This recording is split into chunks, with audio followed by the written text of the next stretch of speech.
And in that demonstration, we did an entire circuit in Nairobi City, and we did not even kill an ant. Hata ile mdudu. The Kenyan police at that time said, leo tumeweka peace, lakini vijana walikuwa watulivu sana. The national intelligence at that time said, those are people you must watch. They have focus. When you see people coming into an arena and engaging constructively, those are the people to watch, not those ones who cry to create drama. So I wish you all here in this conference and in this town hall the very best in your student life and beyond that. Secondly, this party is led by former student leaders. The governor of Embu, Cecily Mbarire, and I, way back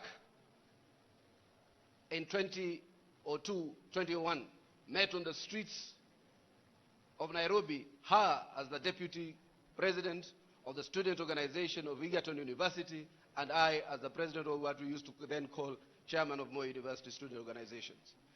Together, we formed a student union called Kenya National Students Union. And our first initiative was to engage Mwai Kibaki in his revolution against the 4 years of Moi's rule. And indeed, Cecily and I led the student aspect and the youth aspect of the Kibaki campaign. Today, her and I are in the leadership of the United Democratic Alliance, the ruling party in Kenya, and we felt our little obligation was to bring the young people of this republic right into the center of politics, right into the center of policy making, right into the center of the UDA, so that together with you, we can be a factory which manufactures ideas and policies for our government. When we went to President William Ruto, he gave us his absolute green light to engage honestly and to the extent reasonably possible. Because this is not only the future of UDA, it is the future of this country, and in this we also have the present and the future of the Republic of Kenya. To divorce Kenya from ethnic organization and politics, and to ensure that we bring Kenya into a forum of policy conversation.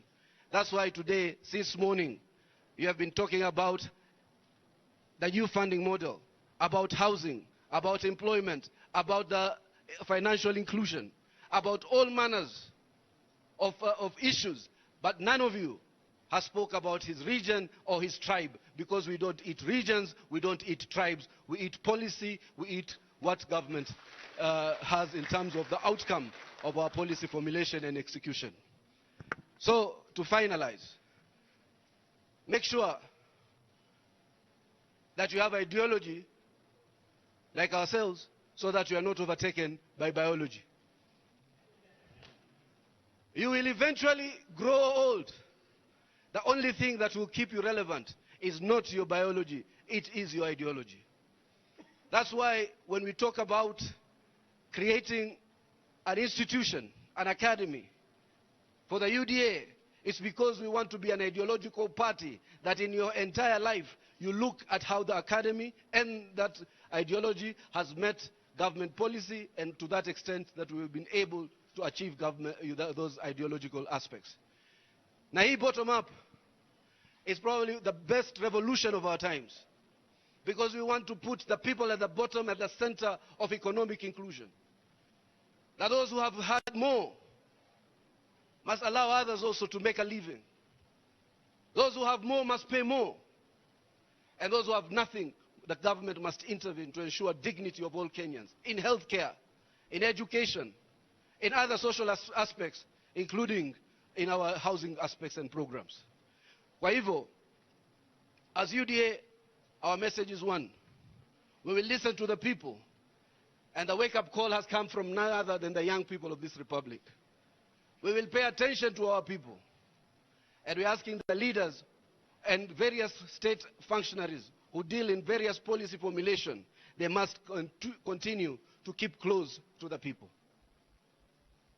Listen to the people, pay attention to them, and ultimately keep close to them.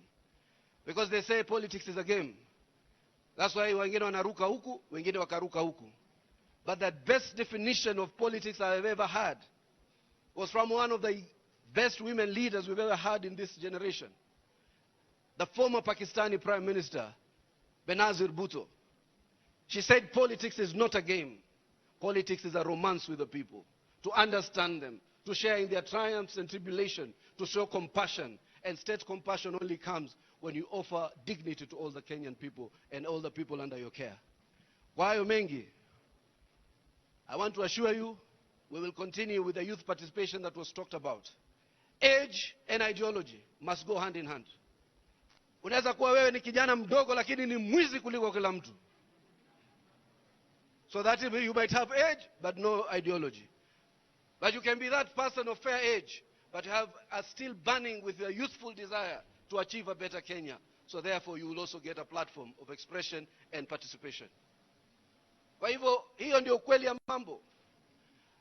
If we don't intervene as a country, if we don't intervene as political parties to create public education and public forums, the internet will intervene for us and create makeshift ideological formations. The internet Netflix will make you feel that it is more important for you to be gay or to be given rights to be gay than for you to feed your families. That is where the world is headed. Those of the West are telling us to appreciate things like gay rights, yet they don't tell us how we can put food and shelter and do the basic dignity issues on our people. Badala ya kufund social causes, badala ya kufund water programs, badala ya kufund education programs, they come here and fund gay rights activism so that every Kenyan has a right to make a choice. The only choice the UDA party has for its people is to better the quality of our lives and to better the future of our nation. Kwa hivyo, kumalizia, I am very encouraged for those who've asked about the grassroots elections. The grassroots elections will definitely take place. There have been some intervening circumstances, from the youth agitation to part of what we are doing right now so that we can have a new deputy party leader called Kiruro Kindiki, to many other aspects that we have to undertake. So as we stabilize government and remove the arena of toxicity, to remove the ethnicity, to remove the mediocrity, and put in professors of political science, of law, to make sure we are a law-abiding country, we will now stabilize our political environment and ensure the UDA and you young people in this country goes to the next level. Wayo mengi, I want to thank all of you, the panelists who are here. These men are not lords unto us. They are servants unto the people. Men and women. Wajua katika Biblia na katika Quran, Mungu akisema men amemaanisha women. Kwa hivyo, I'm grateful to the young lady who's taken the courage. I remember the first time I was given a microphone at Kamukunji. Baada ya kusema Moi kitu fulani, sitaki kurejelea sahihi because nimekuwa mzee kidogo. Ideas zote ziliisha hapo. But I can tell you, you are courageous to go through this whole session. And to you who are policy makers, Professor Machuki, PS, my dear sister Terry Mbaika. Terry is one of our most formidable PSs. She has managed to ensure that we streamline the county assemblies and moderated their budgetary expenditures so that they can focus on development and representation of the people. For that, I believe one day, and not too far away, in the next election, the people of Kaiti will know you are the natural choice. I want to also thank PS Maina. He has been a formidable aspect of this program from the very beginning to now, and as we progress to the future of this program. And he has given us ideas. He is the man and one of the centers of the affordable housing program, the dignity issues in this country. Nataka kushukuru National Employment Agency, ambaye pia leo amewakilishwa. Nataka kuwashukuru my dear little sister, Faith Nora Lukosi, ambaye amekuwa akisema that her challenge to you is by the end of this circuit, how many of you, through her and through their local offices, will have taken facilities for self-actualization. Natuma salamu pia kwa rafiki yangu Jonathan Mweke, a long-time friend, an ally. Once upon a time, me and him were in the same party, Wiper. Now again, we're in the same party because we are looking for government. We are not looking for the opposition. Tunataka kuingia ndani ya serikali. Send my love to him. Send my respect to him. Wajua sisi mara nyingi humfanyia dhihaka. Katibu PS Livestock anaitwa katibu wa mifugo. Kwa hivyo mwambie rafiki yangu katibu wa mifugo, sisi hapa sote tumekuja na tumesherehekea na tumefurahi kuwa katika hichi kikao. To the many of you, as you go back home, because I will not stand again, I wish you journey masses.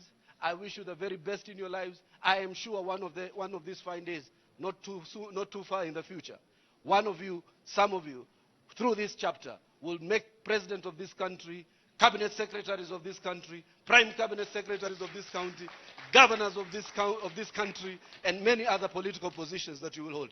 Na vile vile, you can also become secretary generals. Yokafikiria mimi nataka kuwa secretary general mpaka siku hizo. So those of you who are asking about grassroots elections, hata hii kiti ya secretary general is up for grabs, kiti ya chairperson iko up for grabs, kiti ya organizing secretary iko up for grabs, na organizing secretary anatoka hapa kutoka maeneo Eastern. Anaitwa Kawaya. Kawaya. Na huyo ndio rafiki yetu, ameniambia in person that he is not able to be here with us because he is also the chairperson of the Energy and Petroleum Committee, na kuna mambo tunawatengezea ya mambo ya energy. Kuna mambo ya G2G ili tupate kawi ama LPG at a much cheaper rate, na Kawaya sahi yuko at the final phase of ensuring we implement a robust program for both energy and petroleum to ensure Kenyans have access to these basic commodities at affordable and accessible price. Kwa hayo mengi pia tunamtakia Kawaya the very best. Kwa hayo mengi, I want to thank you all and God bless you all. Hiyo makofi